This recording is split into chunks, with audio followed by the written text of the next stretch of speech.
É necessário que a gente vá pensando no mecanismo, na gestação desse museu integral durante a década de 60, sobretudo, mas já nos anos 50 a gente tem as primeiras referências desse museu integral em consolidação, e anterior a isso a gente já tem um pensamento desse museu a serviço da sociedade, de transformação social, já no século XIX, com o surgimento dos museus abolicionistas, né? E aí eu trouxe como caso o Museu dos Remédios, que ficava na Igreja dos Remédios, lá na Liberdade, né? A gente conhece a Liberdade em São Paulo como um bairro japonês, mas é o primeiro território negro da cidade de São Paulo.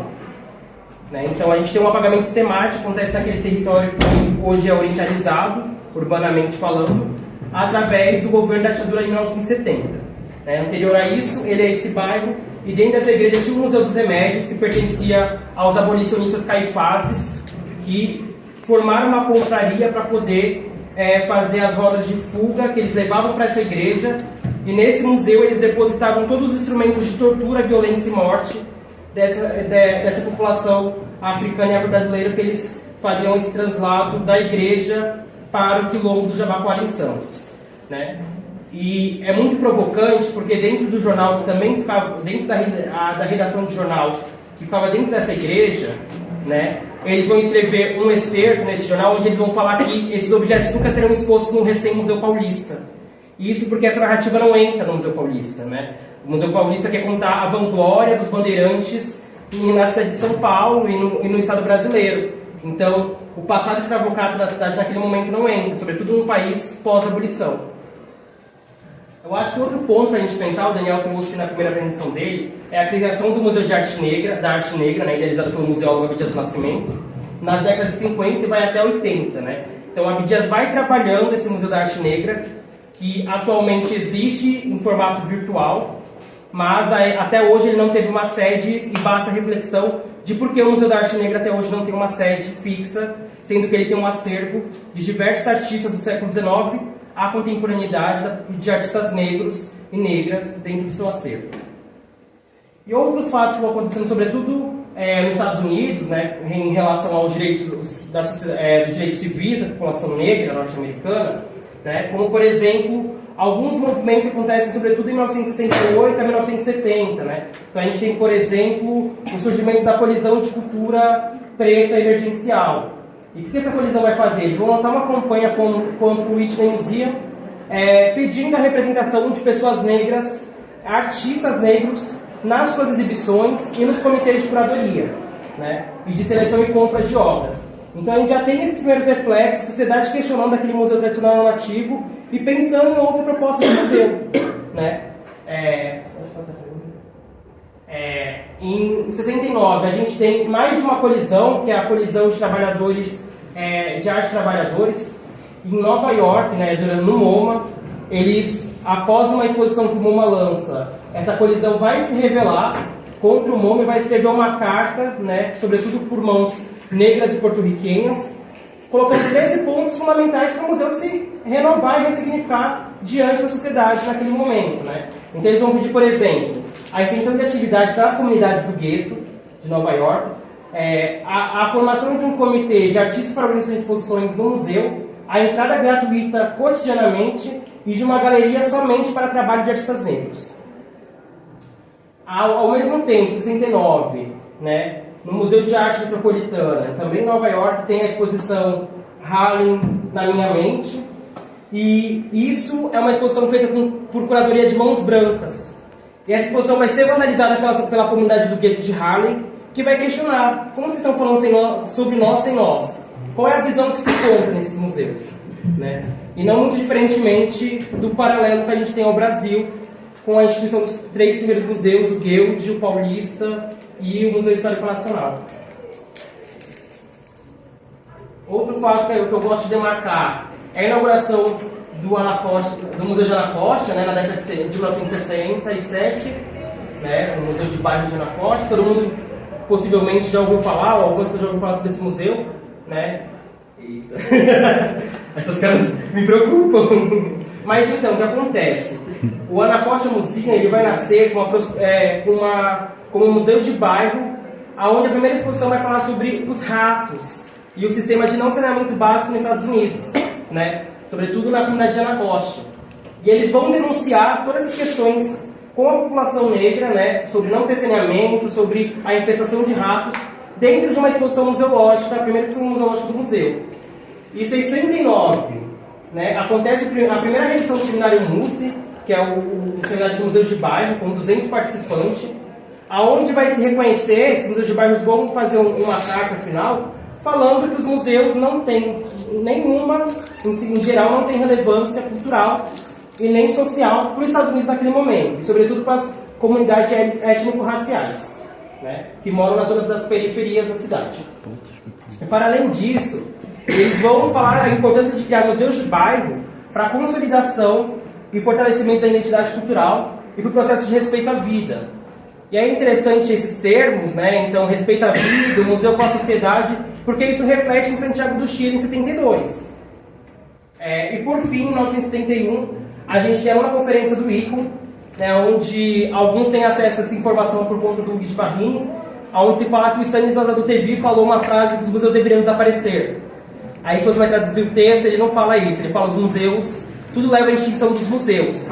E naquele momento, o Stanislas, como homem negro, o único representante do continente africano na conferência em Grenoble, do ICOM, né, ele era o único, e ele estava representando somente os museus, arquivos e bibliotecas de Benin, ele vai trazer isso, né? Ele está olhando o panorama tanto do continente africano, quanto o panorama da realidade museal internacional. Então, ele já está evidenciando que se o museu não muda a postura dele durante essa década, ele está fadado à extinção.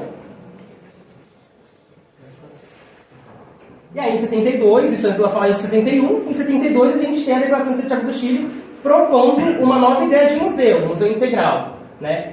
Então é importante que a gente reflita que esse museu integral ele não nasce aqui. Ele é um processo cumulativo de outras experiências museológicas, até mesmo sobre os ecomuseus, né? Que a gente tem também a referência do Luiz Barrini com o primeiro ecomuseu francês, né? E aqui o que acontece é a historização do conceito museu integral. Então, é um museu a serviço da sociedade, um museu de transformação social, né? Ele também preconiza que é necessário a revitalização dos museus por decreto, né? Eu chamo de museus por decreto, os museus que a gente chama de tradicional normativo, porque geralmente eles nascem ou por decreto do Estado ou por decreto privado, né? O caráter interdisciplinar dos museus, a tomada de consciência, mas outras questões como a necessidade de suportes técnicos, tudo isso vem nesse bojo da Declaração de Santiago do Chile, que tinha a necessidade de refletir o papel dos museus da América Latina. Isso porque a América Latina era alvo de espólio de acervos, e isso é uma das questões que constam na carta, como é necessário que os museus preservem o patrimônio cultural material e imaterial da América Latina, e também porque isso é uma questão, né, da América Latina está toda sobre a ditadura militar, ditaduras militares na América Latina em todos os lados, menos em Santiago do Chile ainda. O Chile era o único que não estava, tanto que o Paulo Freire, como representante do Brasil, não pôde ir, e quem foi a Lígia Martins, como coordenadora do IFAM no período. E nesse processo, há toda uma questão de pensar nessas possibilidades museológicas que a América Latina fomenta, né? Porque a gente está falando que 50 Abdias do Nascimento está pensando no Museu da Arte Negra. Em 60, o Júlio Abel Acarrara está trabalhando no museu de rua, a democratização do acesso ao museu, né? Com exposições museológicas nas ruas, nos lugares ao ar livre. Então a gente vai percebendo que isso, a declaração em si é um processo cumulativo de experiências museológicas que já aconteceram. Por favor, gente, posso frisar? Esse papo de que essa museologia social, essa nova museologia veio de 72, da Declaração de Santiago do Chile, ela não sustenta nos fatos. Foi uma construção e que, como a gente mostrou, advém das comunidades, não do ICOM. Exato, não parte do ICOM enquanto órgão regulador internacional, não parte do conceito de museu do ICOM em momento nenhum. Eu acho importante frisar, a gente teve a fala da representante do ICOM fazendo a historicidade desse movimento da nova definição de museus, mas percebe que os museus já estavam estrelas além do tempo do que está acontecendo com o processo do ICOM. O ICOM não acompanha os museus, os processos museológicos nacionais e internacionais. Então, isso faz com que, neste momento, ele precise parar junto com a Unesco e falar: precisamos nos atualizar, senão a gente vai cair. E aí acontece a utilização do termo museu integral. Pode pensar. E de 1950 a 2023, o que mudou? quais museus a gente cultua até hoje. A gente cultua atualmente, em geral, os museus que se consagram como espaço de valorização da vida, do direito à memória, à educação, à cultura, do direito ao patrimônio cultural, os museus acessíveis e inclusivos, o museu como espaço da saúde, da informação, ou a gente ainda tem, em sua maioria, o museu enquanto espaço do conforto ontológico colonialista, né, que causa desconforto nas outras corporealidades que estão à margem do colonialismo. E aí eu deixo essa pergunta: qual é o museu que a gente tem atualmente, em sua maioria? A gente tem aquele primeiro museu que valoriza a vida ou o museu do conforto colonialista? O que vocês acham? E aí vem a nova definição e coloca inclusão, coloca acessibilidade. Né? Exato. São coisas que as comunidades já estão pensando e que na maioria do tempo do ICOM foi pensado sem as comunidades. Né? E por isso que a aplicabilidade é tão complexa, porque parte do imaginário do ideal e não do real. Porque o real é esse aqui, é um conforto colonial.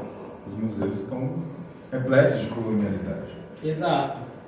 Como é conservarismo, né? É preciso tratar as dores para poder fazer a reparação de fato. Pode passar.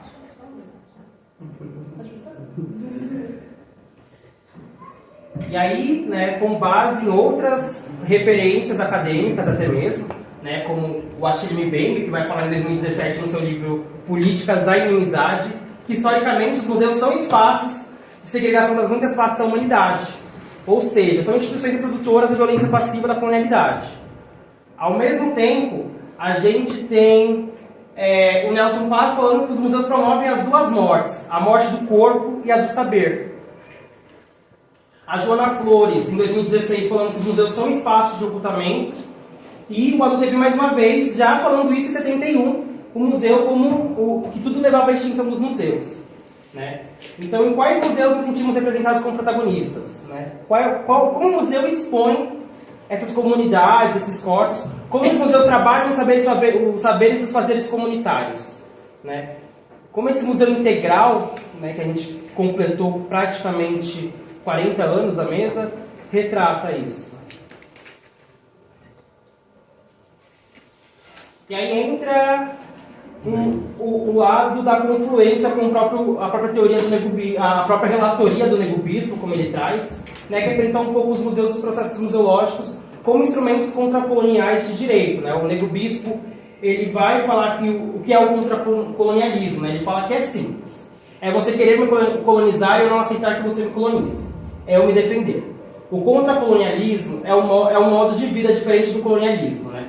Ele acabou de publicar isso recentemente nas redes sociais dele, e eu achei muito didático para a gente pensar um pouco sobre isso, né? Sobretudo a parte que ele fala é você tentar me colonizar e eu me defender. Porque os museus podem partir desse processo de pensamento, do lugar do embate também entre o colonial e o contracolonial. Né? Até porque, se a gente for pensar num viés de fato do museu enquanto espaço decolonial, ele não existe, a gente cria outro processo. Porque o museu, em sua cerne, é uma instituição colonialista. Então, decolonizar o museu, como preconiza muitos estudiosos da área, é pensar que o museu é para existir, a gente vai ter que pensar em um processo museológico, ou que o próprio Achille Mbembe vai chamar no livro como o antimuseu, que é um espaço de conforto, é um espaço de acalanto, diferentemente do que ele vai falar que o museu é um espaço de desconforto. Então é pensar o museu e o processo museológico, se o museu e o processo museológico podem ser espaços de defesa. Né? Porque é isso, a defesa significa a garantia de direitos também. O que a gente está trabalhando aqui, e é por isso que até eu pedi para a gente ir nessa ordem, eu primeiro, depois a gente, nós dois, é olhar para a realidade dos museus. Que museus que nós temos? Olhar para essa realidade, que são museus coloniais, que são museus que subjugam os corpos negros e indígenas, e pensar qual o museu que queremos. Aí, por minha parte, eu trouxe a ideia das cotas epistêmicas. Aqui a gente vai trabalhar com um enfrentamento mais direto.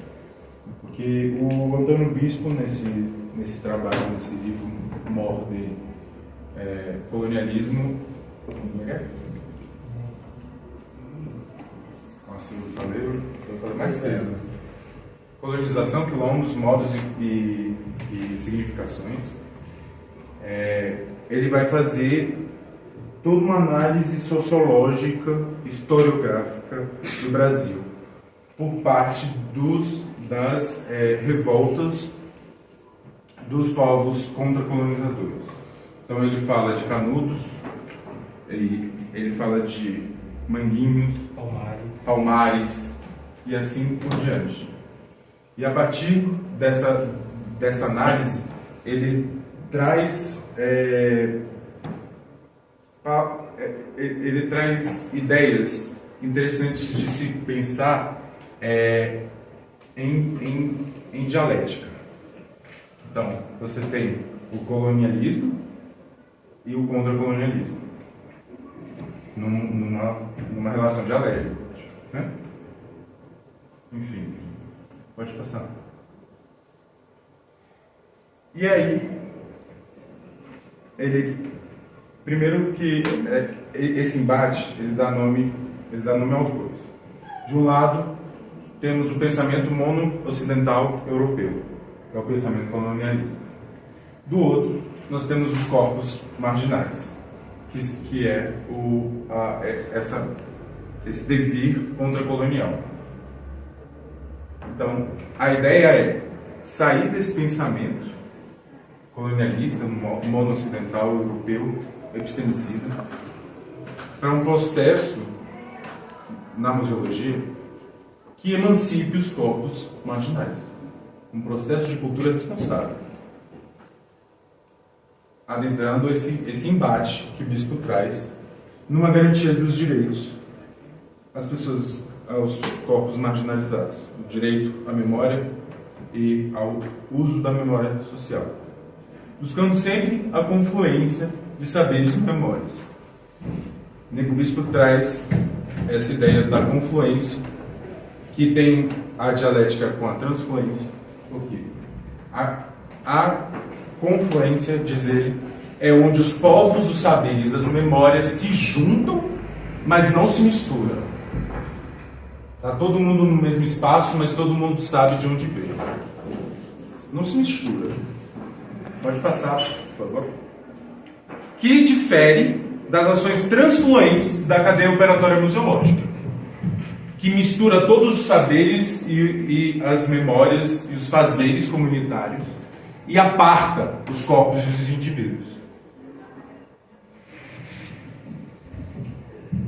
E aí eu trago 2 exemplos, que são os inventários participativos e a curadoria compartilhada, que são práticas advindas das comunidades, que vêm num pensamento colonialista, um pensamento mono-ocidental europeu, e retira isso das comunidades e captura, mas não dá nome aos bois. Então, se mistura, mas não ajunta. A confluência, então, está para o movimento contra-colonial, assim como a transfluência está para o movimento colonizador. Pode passar, por favor. E aí a gente chega no nosso ponto principal. O museu biointerativo aparece aqui não como um lugar. A gente não está pensando num lugar, no museu é um lugar. A gente está pensando no museu enquanto um instrumento. Um instrumento de ação, de mobilização, de memória, de preservação, de identidade. Uma vez que a gente rompe com o conceito de lugar de memória mesmo, do Pierre Nora. E integra o trabalho museológico com todas as esferas da vida em comunidade e da vida com o meio ambiente. Que é o que esses povos tradicionais fazem nas suas vivências. A biointeração é a forma de vida, o sistema que é utilizado nos quilombos, por exemplo, onde você extrai utiliza e reedita. É um processo de começo, meio e começo, espiralado. Você sempre está em sintonia com aquele produto. Não é reutilizar, reciclar e reduzir. Nessa ideia de reutilizar, reciclar e reduzir, do desenvolvimentismo sustentável, continua destruindo o planeta. Continua vendo a natureza, o nosso redor, como um objeto de uso. E aí vem Nego Bispo e nos fala: essa não é a única forma de ver e agir sobre o mundo. A gente pode sim viver em confluência com a natureza, com o meio ambiente. E não precisa estar retirando e reciclando e reutilizando.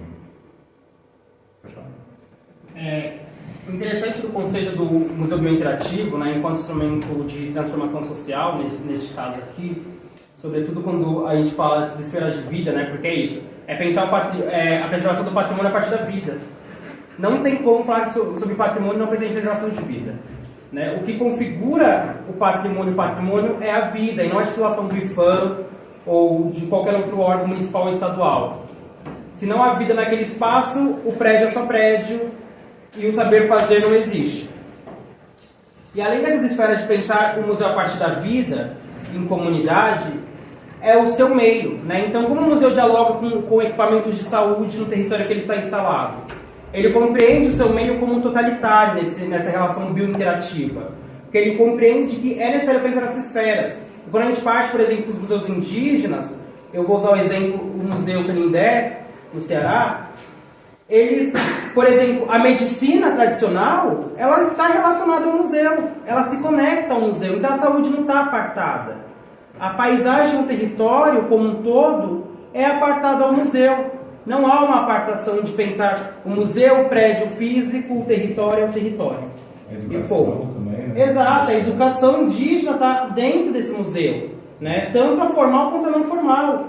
Então, é pensar que é necessária a integração, o Museu Biointerativo enquanto esse processo de integração nesses espaços, né? Como os museus se relacionam, tanto os tradicionais quanto os não tradicionais, com as questões de equipamentos de saúde, outros equipamentos de memória no território, com equipamentos de educação formal, não formal e informal, né? A maioria dos museus não conectam essas relações, né? E quando conectam é a partir de metas do Estado, geralmente. Então é pensar esse Museu Biointerativo enquanto esse espaço de conexão, né? Pensar nessa tríade de extrair, utilizar e reeditar, né? E aí a gente propõe pensar essa tríade do que Nego Bispo traz sobre a biointeração nos nossos processos, na nossa tríade museológica, né? Pensar em extrair, utilizar e reeditar no trabalho museológico, em vez de pesquisa, conservação, enfim, vocês conhecem tudo, né? Sabem o que a gente está falando. Isso é literalmente uma proposta, uma proposta outra de se fazer museologia, que parta de saberes ligados ao nosso povo, aos povos tradicionais do Brasil, e não a todos esses franceses que a gente adora falar. Já nem sei qual é o nome dos franceses, mas tão longe. Aqui o interessante é que é isso. Na hora que você pensa em utilizar, por exemplo, é confluir tanto os saberes acadêmicos como os saberes tradicionais populares, né? Para você extrair uma prática museológica que valorize a vida também, que é o principal. E reeditar. Então ela é um ciclo que não tem fim, assim como o Nego Bispo propõe que a vida também não tem fim. Tudo se renova e tudo vai se renovando. Então é um ciclo não dentro de uma cadeia, é sempre um processo de sempre renovação, de pensar sempre o museu como um processo, e não o museu como algo dado pronto. Eu vou trazer o exemplo que eu trouxe na apresentação anterior, que é o da EA Procopio. A gente foi lá, o UNB se organizou para ir num processo de extensão, e um objeto chamou a atenção, dentre os muitos. Era uma caixa de violão, fechada, sem etiqueta. Todos os objetos tinham etiquetas, eu lembro, né? A caixa de violão. E ela estava lá. E a gente estava, olha que legal esse museu aqui da comunidade, tem a cama aqui, aí o pessoal tem um monte de piti e tal. E ficou indagando, e aquilo ali, meio estranho, do nada. E aí a comunidade fez a honra, né? A gente teve a honra da comunidade oferecer pra gente. Você lembra qual que é o nome da dança deles? Você lembra? Calunga. Bom, enfim, era uma dança tradicional. E aí foi lá o moço e tirou o violão. Então aqui, para fazer a dança acontecer ali pra gente, para a gente ter esse momento de conexão e memória com a comunidade. Então, a comunidade foi lá e extraiu o violão, porque, eles não fizeram o violão. Colocaram no museu para utilizar e reeditam ele toda vez que tem que guardar o violão de volta. E reeditam ele e reutilizam ele depois, toda vez que forem cantar a música que eu infelizmente esqueci. E aí a gente trouxe algumas referências imagéticas, né? Eu acho que começar a apresentar o Nego Bispo, para todo mundo saber quem é o Nego Bispo. Vocês sabem o Nego Bispo? O Stanislas Adotevy, em 71, falando que tudo levava a gestão dos museus. E o Achille Mbembe, aqui citado na política de inimizade. Desse lado a gente tem a Joana Flores também citada na apresentação.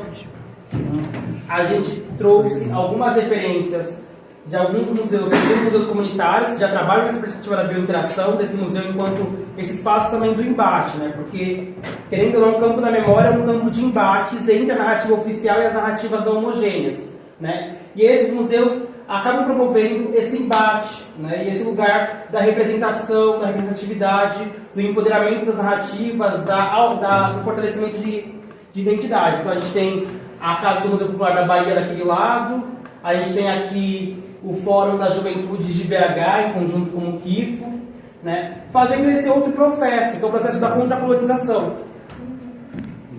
Próximo, please. A gente também tem mais dois outros exemplos, né? O Museu Comunitário do Jardim Vermelhão, que fica na favela de Pimentas, lá em Guarulhos, e o Museu dos Aflitos na Liberdade, também trazendo essa perspectiva do embate mesmo, né? É a disputa dessas narrativas. Um bairro japonês, tradicionalmente japonês, conhecido como um bairro oriental, disputando a memória de uma memória negra totalmente soterrada, né? A gente está falando, por exemplo, de um sítio arqueológico que está debaixo de asfalto, com uma estimativa de 30 mil corpos de africanos e afro-brasileiros enterrados debaixo desse asfalto.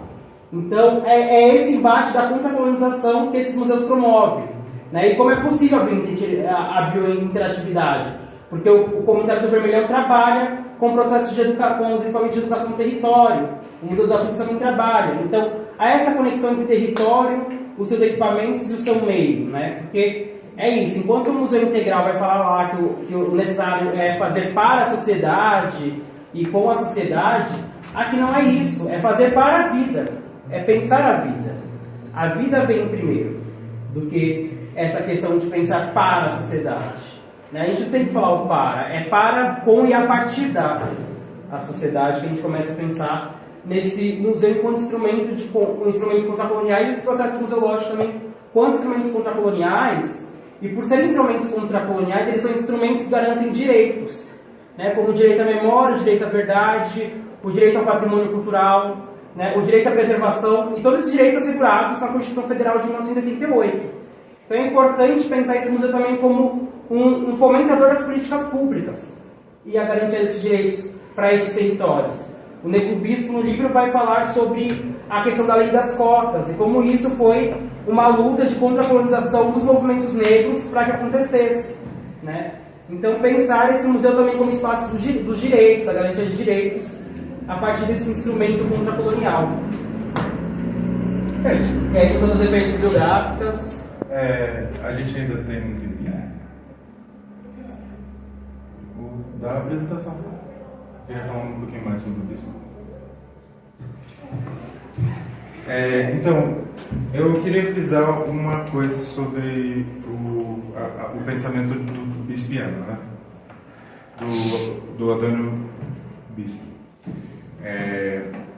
Ele também faz essa análise de que a academia é colonizadora.